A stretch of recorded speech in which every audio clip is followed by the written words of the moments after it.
Estamos de volta para o último bloco do programa de hoje, que discute soberania através de narrativas literárias. O conceito de soberania permanece em constante discussão em tempos de globalização, queda de fronteiras e FIFA.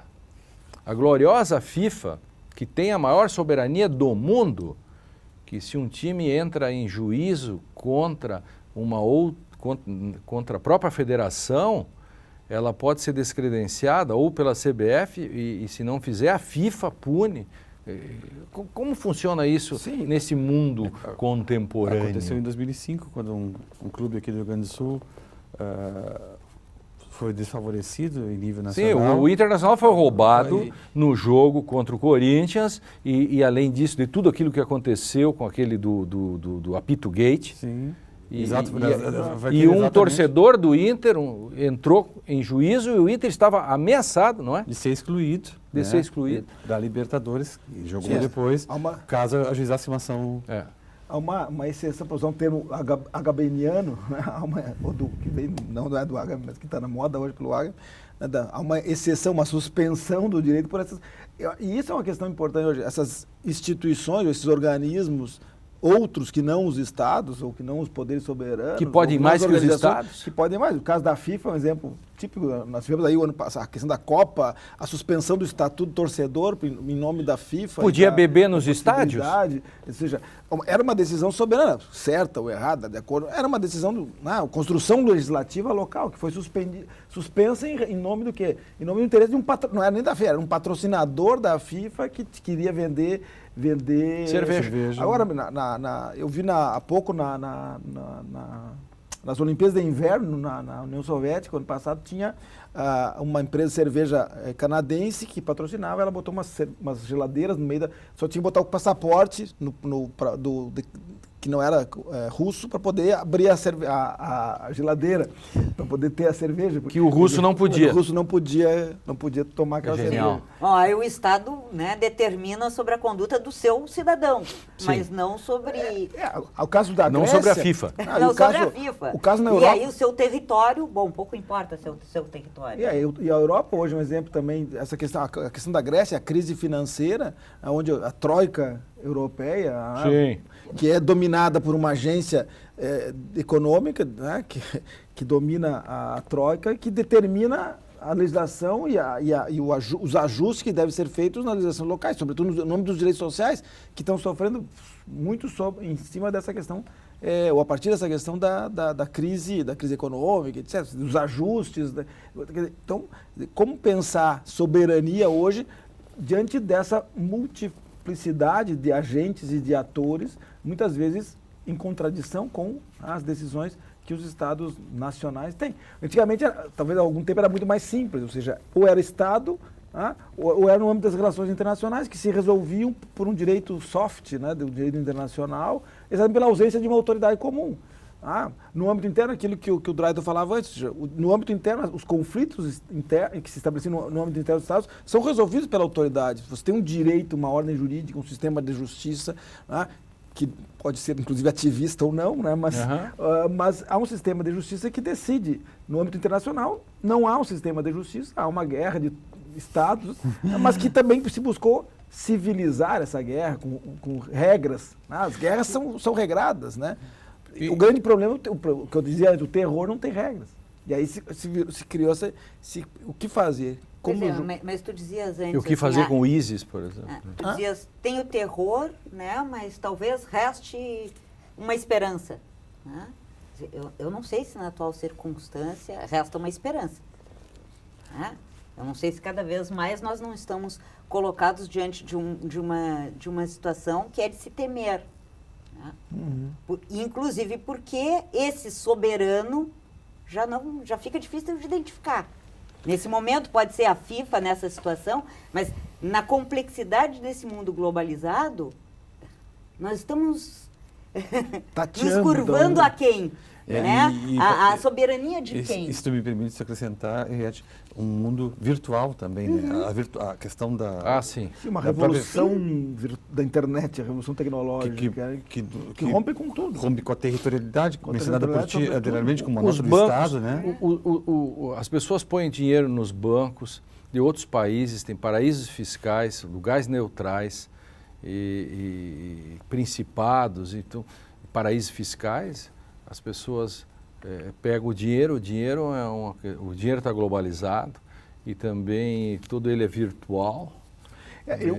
E além disso, e a internet, você não sabe em que lugar está o sítio, o site. Então, tudo isso, não há controle, absolutamente controle. Assim como não há controle no próprio, nem o Código Consumidor consegue controlar, por exemplo, as companhias telefônicas. Pela quantidade de abusos, a complexidade faz com que você anule a possibilidade. Nesse exemplo que o Draito falava da questão da internet, o próprio Brasil, quando dita o marco civil da internet, é uma legislação moderna, mas é uma legislação insuficiente. Por quê? Porque ela não consegue dar conta de um espaço que não é geográfico, não é territorial, não é físico. É uma questão para além da territorialidade que a modernidade constrói. E aí o direito não consegue chegar lá. Como acontece naquele famoso caso lá do Google, o direito ao esquecimento na Espanha, né? Claro, esse é um exemplo típico. Quem é o polo passivo nessa relação? É o Google na Espanha, o Google nos Estados Unidos, a máquina de busca. E sabe que a decisão do Tribunal Europeu, mesmo assim, ele não foi esquecido. Porque se você acessar por fora da União Europeia, você tem as informações. Então, quer dizer, a decisão, mesmo que não seja decisão de um Estado nacional, mas a decisão de uma comunidade supranacional, ela não consegue dar conta da coisa. Agora, eu vi uma notícia, a União Soviética está criando uma legislação que vai obrigar esses sites, esses provedores, para serem instalados territorialmente na União Soviética. Porque aí eles têm sistemas de controlar e de poder acessar os sites. Eu acho que isso é uma boa. Eu sou um pouco tradicionalista nisso, meio conservador. Eu acho uma boa ideia.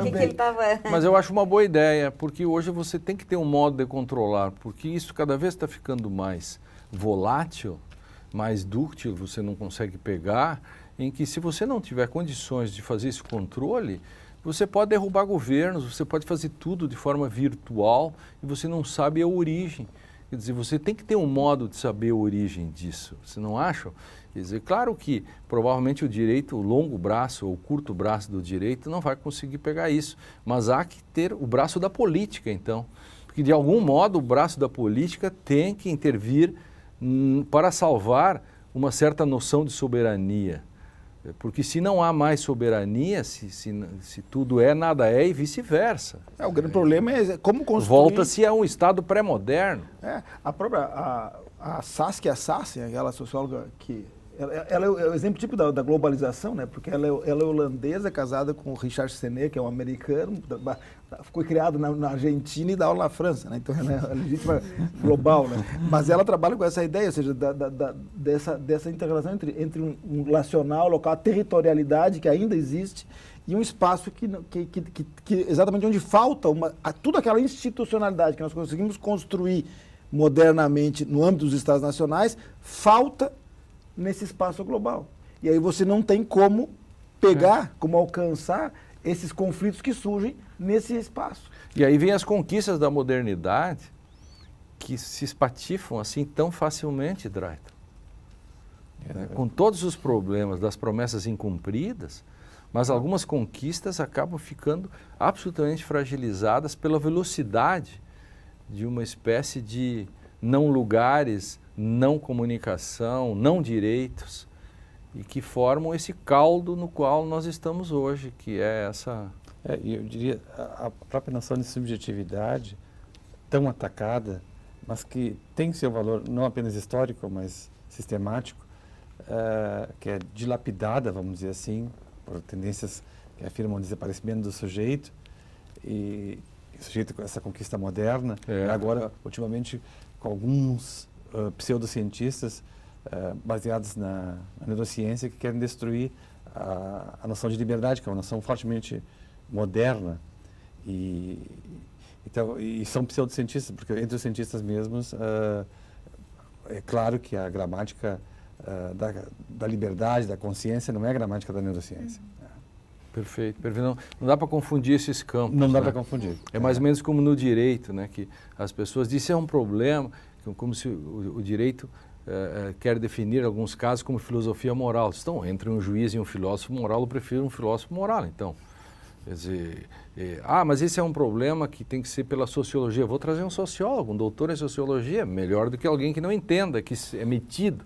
Então, quem sabe a gente decide pelo direito algumas coisas que são do direito, da filosofia pela filosofia. Uma coisa é de outra, mas tem uma especificidade. E com isso eu não quis atacar a neurociência, é um campo magnífico do conhecimento, assim como a sociobiologia. O problema é o que se faz com isso. Claro. É como a psicanálise e o direito. O que se faz com a psicanálise, Henriette? É uma certa... Se faz uma vulgata sobre o direito. E justamente o que eu queria falar era um pouco da psicanálise, porque ao pensar esse tema do programa de hoje, tinha uma voz que ficava me incomodando, né? E era, na verdade, aquela referência das 3 feridas narcísicas, né? O heliocentrismo, a evolução das espécies e a psicanálise, que com Freud vai dizer... Ele, na modéstia dele, dizendo que é a terceira, né? Em relação à descoberta do desenvolvimento do conceito de inconsciente, né? O eu não é mais senhor na sua própria casa. Isso. Né? E aí ficaria assim um pouco a pergunta que ficava me martelando, né? O Estado brasileiro é senhor na sua própria casa? Zé, o Bolzan dizia antes, morreu o Estado, vive o Estado. É que eu acho que a gente vive essa fase, talvez uma fase de transição. Eu gosto de um motezinho que o Giacomo Marramal lá fala, que a gente vive um pouco entre o não mais do Estado-nação, da modernidade, né? E o ainda não. De alguma coisa que a gente não conseguiu constituir, que ele fala, a gente vivia numa modernidade nação, em cima da ideia de Estado, sobretudo, para uma modernidade mundo, que a gente não conseguiu. Eu acho que para o direito isso cai bem, né? Eu acho que sim. O não mais e o ainda não. Que talvez um pouco da Renard entre o passado e o futuro. Bom, pessoal, chegamos ao final. O tempo é uma construção moderna. Temporalidade. Temporalidade, quer dizer que não é um ente, mas é um existencial. A temporalidade para puxar a brasa para o nosso assado, né, Drayton? Direito e Literatura fica por aqui. Assista esse e outros programas no facebook.com/Direito e Literatura e no youtube.com/TV Rádio Unicinos. E não esqueça de participar, faça sugestões, comentários. O nosso próximo programa a gente quer fazer novamente outros debates. Hoje nós debatemos soberania a partir de Hobbes, né? O motor da história é o medo e como a modernidade.